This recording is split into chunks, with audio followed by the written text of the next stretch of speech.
Welcome to ચેતુસ kitchen.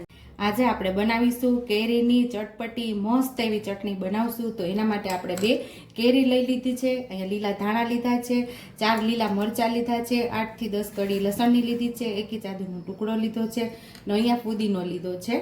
તો અહીંયા આપણે 1.5 ચમચી જેટલી ખાંડ લીધી છે। ગળપણ માટે તમારે ગળપણ ન ઉમેરો તો પણ ચાલે, ખાટી ચટણી તમને ભાવતી હોય તો ખાંડ ન ઉમેરો તો ચાલે। અહીંયા ખાંડ ઉમેરીએ છીએ, આ જગ્યા ઉપર સાકરનો પાવડર અથવા તો ગોળ તમે ઉમેરી શકો છો। અને અહીંયા આપણે 1/2 ચમચી જેટલું જીરું લીધું છે અને અહીંયા મીઠું છે। એકદમ ટેસ્ટી એવી આપણે ચટણી બનાવી લેશું।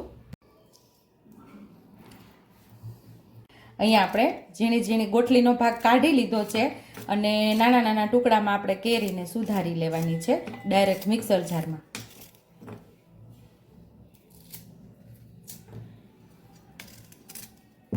તો બંને કેરીને આપણે આવી જ રીતે સુધારી લેશું। મરચાંને પણ સાથે જ આપણે સુધારી લેશું।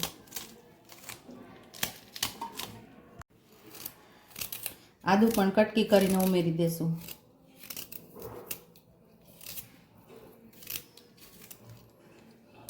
અહીંયા આપણે લસણને પણ ઉમેરી દેશું। એક આટો આપણે ફેરવી અને પછી ધાણા અને ફુદીનાને ઉમેરશું। અહીંયા ખાંડ ઉમેરી દેશું, આપણે જીરું પણ ઉમેરી દેશું, મીઠું પણ ઉમેરી દેશું। તો હવે આપણે મિક્સર જારની અંદર સરસ પહેલા પીસી લેશું। એક આટો આપણે ફેરવી અને ધાણા અને ફુદીનો ઉમેરવાનો છે। અહીંયા આપણે થોડું પીસી લીધું છે અને લીલા ધાણા અને ફુદીનો એમ જ ઉમેરી દેશું। દાંડલા સહિત આપણે ઉમેરવાનું છે। દાંડલી ઉમેરશો ને એનો સ્વાદ બહુ મસ્ત એવો આવશે।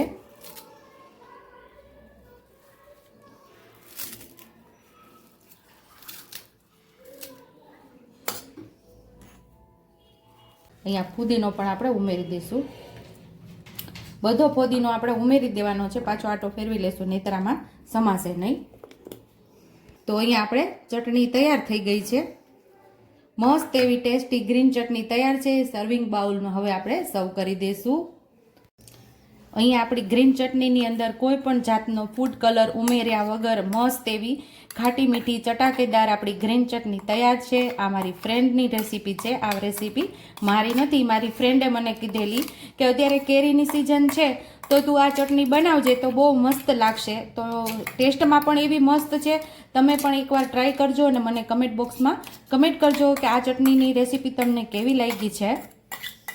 જમવાનો 100 ગણો સ્વાદ વધારી દે તેવી આપણી ખાટી મીઠી કેરીની ચટણી તૈયાર છે। જો તમને મારી રેસીપી પસંદ આવી હોય તો મારી રેસીપીને લાઈક કરજો, શેર કરજો, સબસ્ક્રાઈબ કરજો, બેલ આઇકોનને દબાવતા ભૂલતા નહીં અને કમેન્ટ બોક્સમાં કમેન્ટ કરજો કે મારી રેસીપી કેવી લાગી।